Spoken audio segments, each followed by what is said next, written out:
So I just purchased a Mac Mini because my iMac, this thing right here, that's covering the camera right there, my iMac 25-inch, or whatever this thing is unfortunately, I can't upgrade it any longer.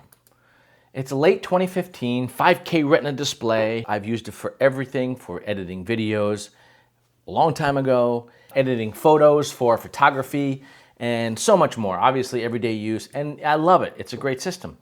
However, now, I've been using DaVinci Resolve, which is a program you actually download and put it on your computer. And so I cannot do that on this. And I was just putting it on my laptop, which is over there, and it works perfectly.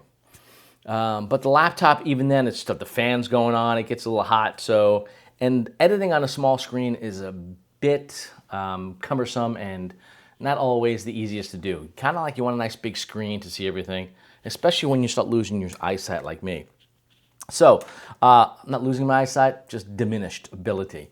And so I kind of need a bigger screen and prefer a bigger screen. And unfortunately, this thing, as much as I love it, it's sealed. Like I can't do any upgrades to it. And that is sort of the pain of this system that is like, it's like, why do I want to get rid of it? It still works great.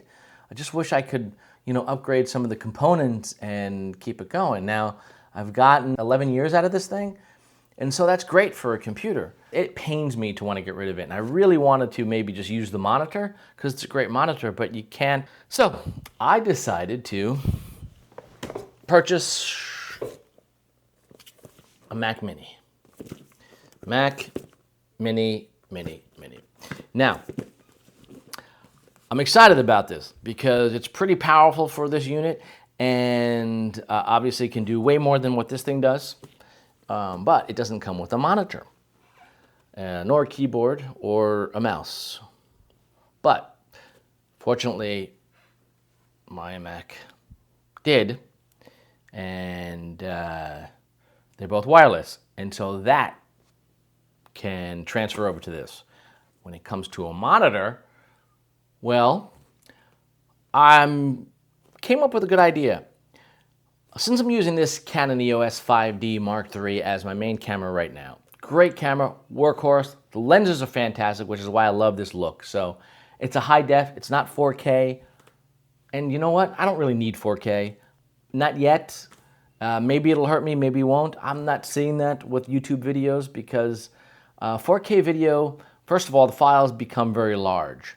And unless you're doing kind of like coming in and in and in and in and in and in, like zoom, and you want that to retain that quality, correct. Yes, there are benefits to it and there are downsides to it. However, for the most part, high def still works and it's fine. All right, I'm not projecting this in a large room. This is pretty much on your computer screen, and I'm sure it's going to be fine. Now, with 4K, since I don't have my external monitor for this camera, I don't know what happened to it. I used it on a recent job, and now I can't find it. Okay, so I didn't have a monitor for this camera because you kind of need it. It only has that one little screen in the back of this camera. It doesn't have a push-out monitor like that little guy right there. Has a pull-out monitor. And I love it. It's a great little camera. And so what I'm doing is I'm using this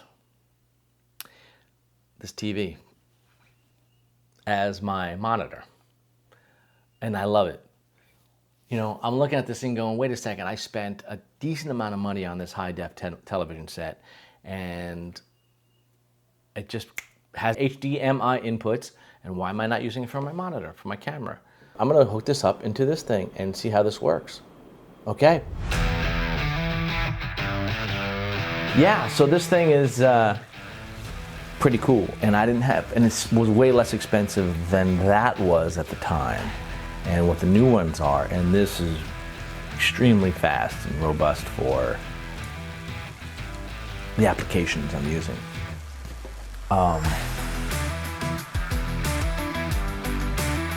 Yeah.